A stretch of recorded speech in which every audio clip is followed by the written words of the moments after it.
Hey everybody, welcome back to the channel. So, the last video I did here, the garage was just a complete disaster. Not a whole lot better, but at the same point, it's better. So we got a little bit more room here. So I got the snowman here.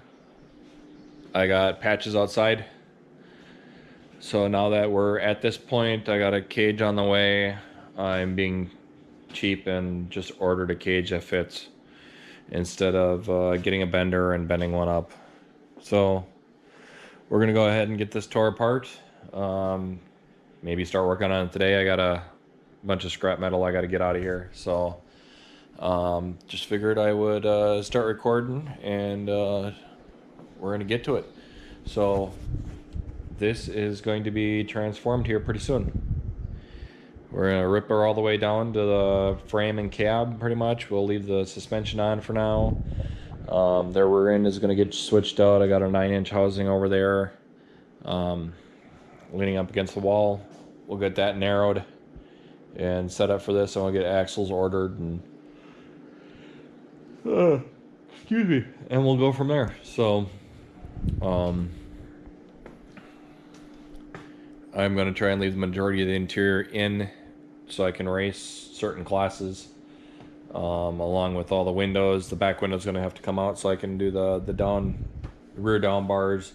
The box that's gonna get completely tore apart, if not removed completely altogether. So we'll just get out of here pretty quick.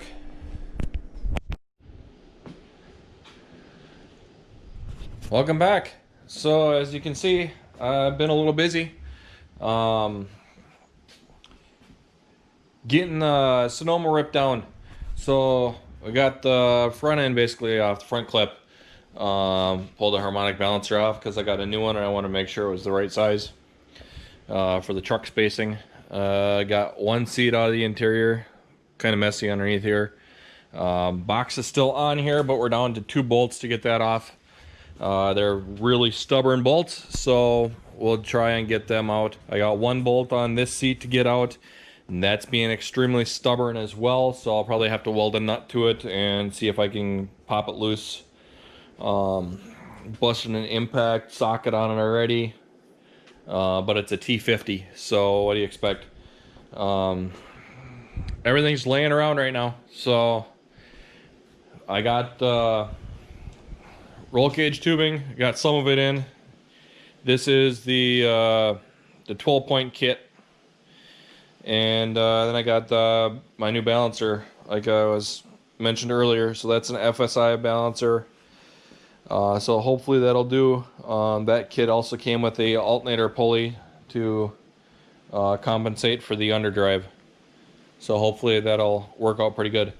So having this new cage and everything, have to see the main hoop is coming tomorrow along with the halo, so we'll have to see how that fits. Got to pull out the back window yet, got to pull the box off, and then I want to pull out the motor and trans and make sure I got plenty of room for the front bars to come down. Probably going to be losing the power brakes. I would like to try and do a rack conversion on here if I can, but we'll have to see what happens.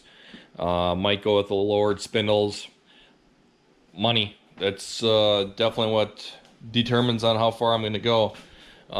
With the fenders off and the inner fenders off, now you can see how rusted out the floor pan is up on the front, and the driver's side is the same. No, it's not as bad. So we'll have to fix that up, patch that up. I'll do some outriggers for the main hoop and the down bars in the front. And then the back bars are going to get welded to the frame in the back. And we'll cut the box out. Probably going to just leave I want to try and get different box sides for it. And just get regular sides. And then I'll mount just the sides alone and not do a floor in it. Maybe do some bracing across, because I do use this when I go to the track. I put this on the trailer, and then I will throw some stuff in the back of here to make it easier, so I don't have to try and cram all that in the back of the Excursion. So got to get the dash out, get the whole interior out, and keep moving on it. So I just wanted to give you an update where I'm at. I'll just keep recording on this. All right, so we got a little bit of more work done here. It's been a little bit of time, maybe a couple hours, probably not even. Box is off. Got that sitting in the driveway now. You can see Patches is out there. She's on all four. So give you a little bit of heads up behind that. Once we get back to that, which hopefully will be probably this winter. It's gonna go flatbed. We're gonna cut the running board shorter. I took the wheels off the back and put them on the front, and then I had some other wheels in the back. We had put the box on, and it was just, the box was gone. It was too far gone to fix. So we're gonna go ahead and get the LS in there. That should be the one coming out of the Noma here. So we'll get that all together and go from there. But anyway, seats are all out now. I had to weld a nut onto the bolt to get it out. So I got pretty much the entire interior out except the dash. That's yet to come. And I got to get the bottom seat bolts out yet on both sides, or the bottom seat belt bolts rather. So I got to get that one and that one off, and that's probably gonna involve welding nuts to that one as well. So some unexpected, but not really unexpected. Rather, we got a couple holes in the floor on the driver's side, so that doesn't look like that's in the best shape over there. So we'll have to patch that up. I showed you that. That's just a disaster. So we'll have to patch that up too. Get this thing a little bit more stout. I haven't lifted this one up yet, but there's a little hole there. We'll patch that in too. I'll have to take out the dash. You might be wondering what this cord is here. That's my serial cord for my oxygen sensor wideband that I got sitting there. So we'll get the dash out. I can probably rewire the entire truck, a majority of it. See if I can lose some weight by losing some wires. So the ABS system is going away. The airbag system, that's going away. Majority of the stuff is going to be going away. Just trying to lighten it up. So see how that works. I have to keep the dash with the factory appearing dash with gauges of some sort. Have to keep door panels, and I got to keep carpeted floor. I'm going to try and run a DOT class, and that class requires that. Also, the only things you can have fiberglass on it are the bumpers and the hood. All glass must be intact except the back window can be Lexan, which is good because that's going to have to go Lexan due to the roll cage going through it. Other than that, you got to have DOT tires on all four corners. It's got to be licensed and insured. So I'm going to try and be able to run that class, and then I'll be running I'm hopefully going to run a small tire and see how that goes. But like I had mentioned before, this is still going to be kind of a daily, and a little bit of an extreme daily, but a daily nonetheless, semi-daily. I'm sure you guys have all seen the meme, bought a new daily. What is it? Now I need a new daily or something. It's got a couple pictures of a stock car and then a completely modded car. So we're getting there. Soon we'll get the engine out,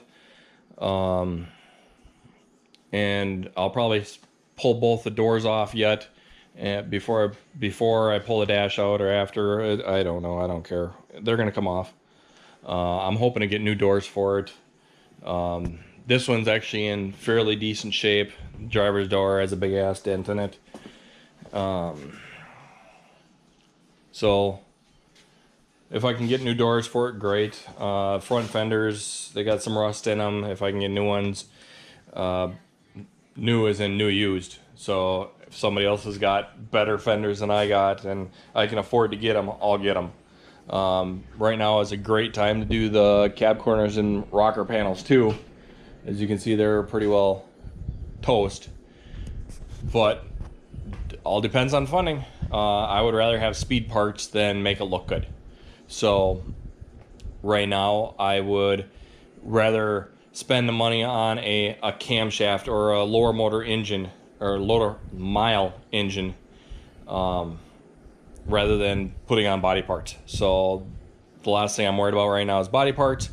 So this is where we're at. Probably going to be replacing the gas tank in here too. I got a fuel cell. Planning on running dual 400-liter fuel pumps external.